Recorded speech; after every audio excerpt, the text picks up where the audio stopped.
So you mentioned that when you pitched VCs, a lot of people were skeptical that people would want to see live content on the internet. So it was really interesting when we started, in 2007 and even 2008.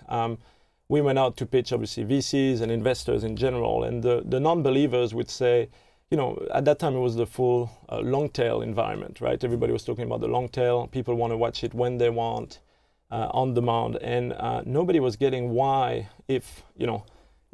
people would watch it live. Everybody's assumption was that the live will be 5% of the traffic and everything will be in the long tail. Because it's all about time shifting, and why would you want to exactly. be constrained by and why would you even go through the effort? Because it takes an effort to go live. It's much easier to do an archive clip to do that if most of the views. Now, it turned out that on live streams, the views that we get, first, the session time is 20 minutes on average for premium-ish content like a red carpet or F8 or something like that.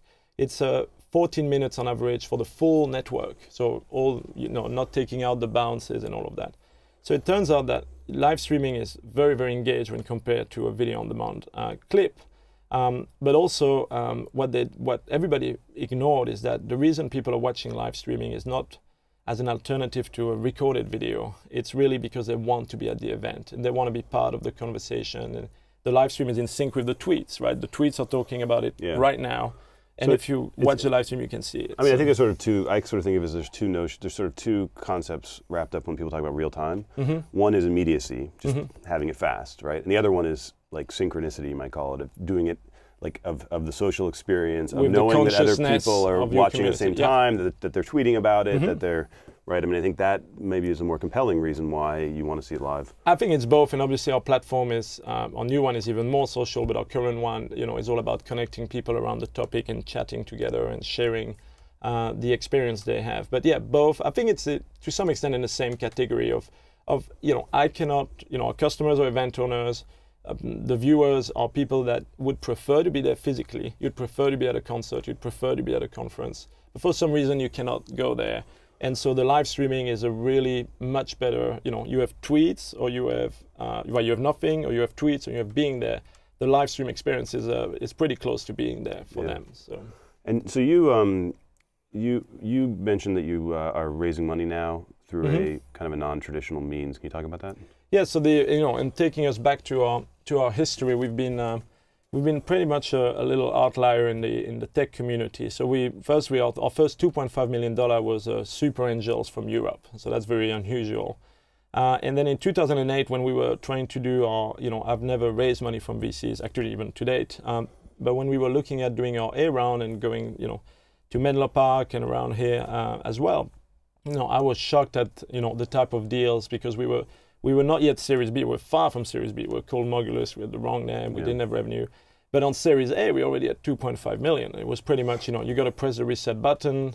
Max, no, you're not on the board as yourself. We can fire you, and you have to revest. And the small investors that put 2 million, they cannot be on the board. And so we quickly realized that if we could avoid it, it wouldn't make business sense for us to go down that road, even though it's obviously a great community to tap into. And that was also, you said 2008, which was a very... Well, it was the early part of 2008, which was fine. And we were lucky that Gannett, which is our strategic investor, without raising a substantial amount of money that year, we probably wouldn't be here around today, especially what happened after Lehman Brothers in September and so on.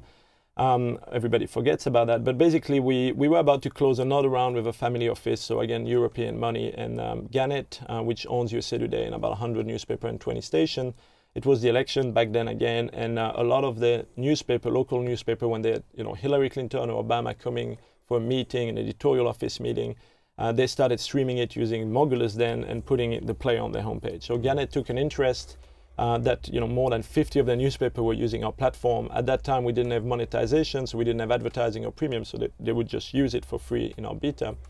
And Gannett decided in July to invest 10 million in live stream, in Mogulus at the time. So after that, obviously, we'll forget, but the assumption in September after the crisis and Lehman Brothers was pretty much, we need to operate under the assumption that we'll never get any more cash. And we started monetizing and deploying our premium business, understanding our customer more, and rebranding to Livestream, which has been probably one of the single best decisions, other than putting the founders together at Livestream. So that was our history, and then we were stuck in this zone that you know, we were doing $5 million in revenue in 2010. You know, this year we're doing 12.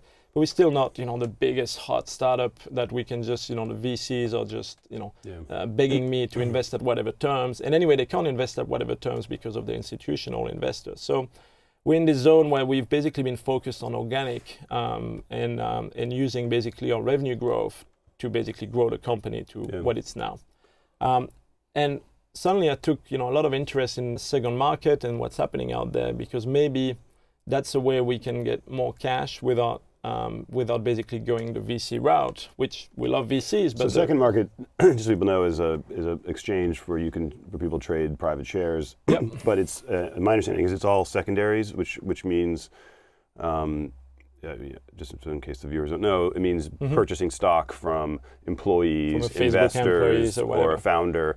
But the money is going to that person or investor, but not into the company's treasury. Exactly. So, which is called a primary, right? So that's when you want to do a primary, which is not second market doesn't do. My understanding. And I didn't even know that, and we built a great relationship with them, and I realized, oh, okay, that's not what we want to do. We want to do a primary, and I got to learn that the reason you can't do a primary easily is because there are laws from early part of the century where you can SEC's no longer rules, which effectively you're offering, you're marketing shares. You can't put a big billboard to say invest in Livestream in the middle of Broadway. So, but through that process, actually, a Huffington Post reporter that was interviewing us about second market pointed me to Expert Financial, and it's a platform that is they're very serious, well-funded, and backed by the Tim Draper Network. Tim Draper is their chairman.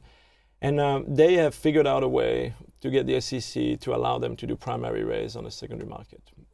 Is it with non-accredited investors, or you have to still be accredited? Okay. It's the similar platform as second market, okay. But they've figured it out, and they're in the market of doing one-off primary raise and even active trading. They just started. Next year we plan to deploy maybe in Europe, in Brazil, where we're huge.